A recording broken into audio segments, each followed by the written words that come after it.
Hello and welcome to Financial Technology Frontiers. As always, we take pleasure in introducing one of the industry luminaries to you in each of our conversations.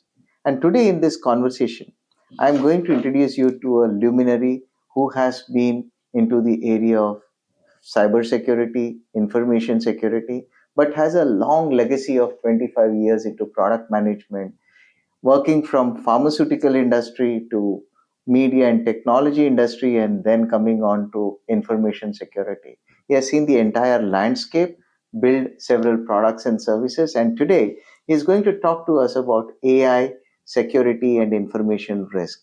Welcome, Mr. Prakash Hingorani, who is heading the North American business for SISA. Prakash, welcome to Financial Technology. Thank you. Thank you, Babu. And thank you so much for those words. We are actually living in a very interesting times, right? Every organization today, be it small, medium, or large, is talking about AI and Gen AI. And that's become the buzzword.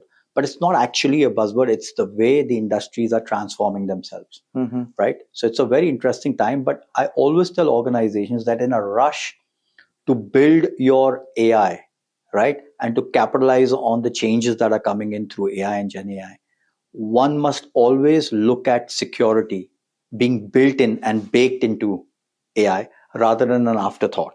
And that's going to be the differentiator for organizations who do it from a secure AI perspective and those who are exposed. So that was a very interesting perspective about AI, Prakash. And we all know that AI is all pervasive. It is into embedded into every aspect of technology. That's right. So having said that, what are some of the key risks that you foresee in the age of adopting AI in the financial services space? Right. So, like I said, every organization should look at the value chain and look at how you could secure every touch point. So, I would give you three examples. For example, where the AI models are at a very high risk, right, for an attack. One is the data exposure, be it in banking or in healthcare, right? If you look at healthcare, for example, and organizations feed in patient data without anonymizing it into your AI model. Now, there's a huge risk you're taking by exposing the patient's healthcare data. So that's basically about how data can be exposed if you've not taken the proper controls. Same thing can happen in the banking industry also. So that's the first risk I see. And then the second risk is about your model manipulation, right? Today you could do a prompt injection, right? Or you could poison the data. For example, now in retail, right? If you have basically data which is being fed into your data model, you have today a lot of organizations who are utilizing chatbots. What if you craft, an input that can bypass fraud checks while using this chatbot, right? Or you have like an API, right, which can be compromised through an prompt injection, right, or a backdoor opening. So those are the two areas that you need to be careful: data in terms of exposure, model manipulation, and then the third one I would say is access control, right?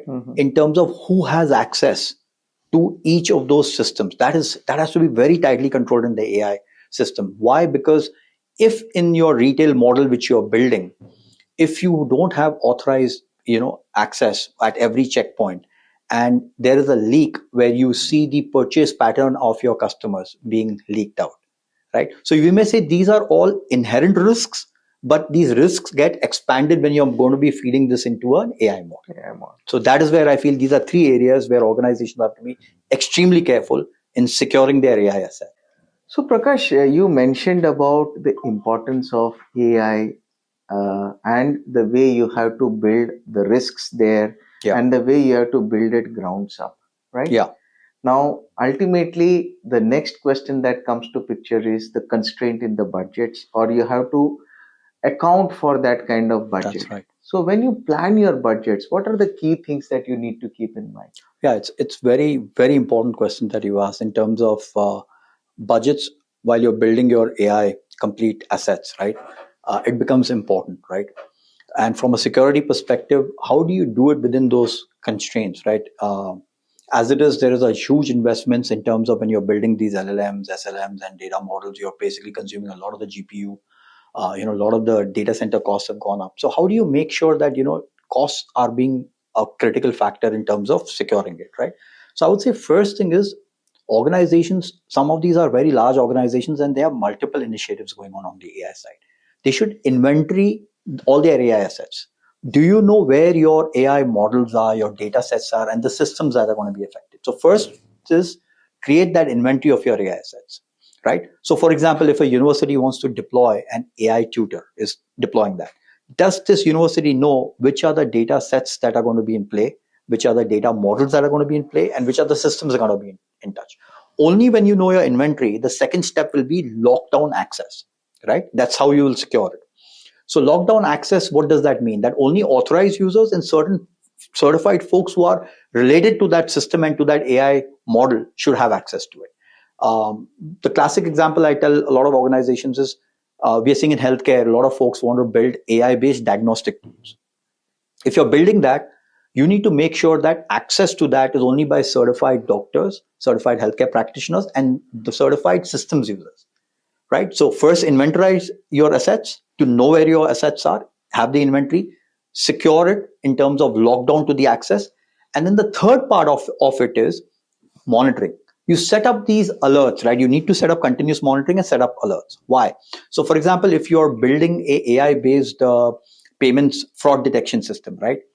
Are you looking at setting up the alerts where the teams know that there are hackers are trying to overwhelm the system with false positives? Correct. So those are the three things. Make sure that you have the inventory completely visible, secure it by basically locking down access to it, and then third is set up a monitoring. So you want to do continuous monitoring, you want to do red teaming exercises, but that monitoring and setting up the alerts is the third component, which I would say. Three simple steps. It's not going to take you too much of cost, but it'll at least show that every step of the way you've secured your AI investments. Slow and steady, but yes, you have to do it with perfection. Absolutely. Well said, Babu. So, Prakash, you highlighted very well the importance of AI in the financial services space and the importance of security in AI. Yes. Now, going forward, it is essential to build it grounds up. That's right. Correct? Organizations are struggling to do this. Yeah. What is required to build up a grounds up security in AI rather than Yes. do it patch by patch as and when you adopt? Absolutely. I believe that the security component, right, while building an AI should be in the DNA itself.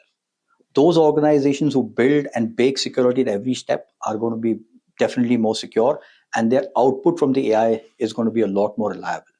So when we say it has to be secure by design, now let's look at an example. If it is a fintech firm, right, and they're looking at AI based loan approval system, have you looked at your data bias, right? Have you looked at any of the fraudulent data components into it? Have you looked at baking compliance into it? So when you're looking at this AI based loan approval and you've baked in security from your data to any of the fraud checks to your compliance, right? That's how you basically look at it. Second thing is, are you looking at your access to your data and who has access to the model and who can manipulate it? These are the two major components, right? Because you could have data poisoning or you could have model manipulation. Why it is important is, like, for example, there is an insurance firm and they are looking at claims processing. Are you encrypting everything in terms of your data? Now, before you feed that claims data into your risk models, have you encrypted the data? So that's the second thing about your protecting your data and protecting your model.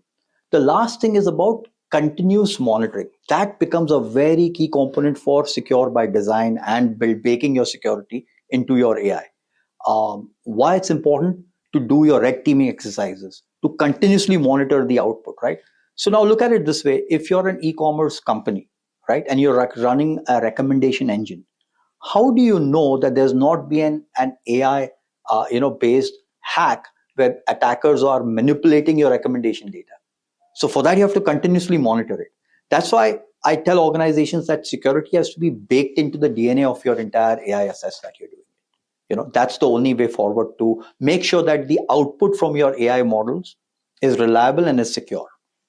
This was quite an interesting glimpse into the role of AI in cybersecurity and how the privacy, the security risk, and the kind of grounds up readiness has to Yes, be created for AI in absolutely. the financial services, or for that matter, into any of Any the industry.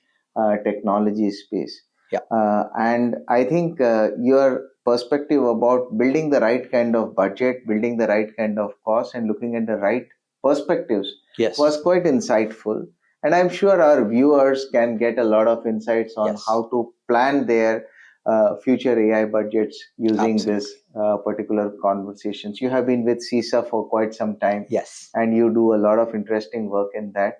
And I'm sure you can work with a lot of our viewers who are interesting FSI customers in That's this right. area. Absolutely. Thank you, Babu, for inviting me for this session. And like I said, AI is basically here to stay and transform industries.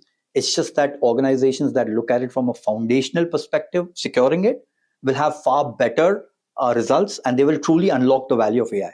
And that's what we at CISA believe. That's in our DNA. That if you build security at the foundational level, organizations will flourish and be able to unlock the true value of AI. So thank you so much for Absolutely. having me.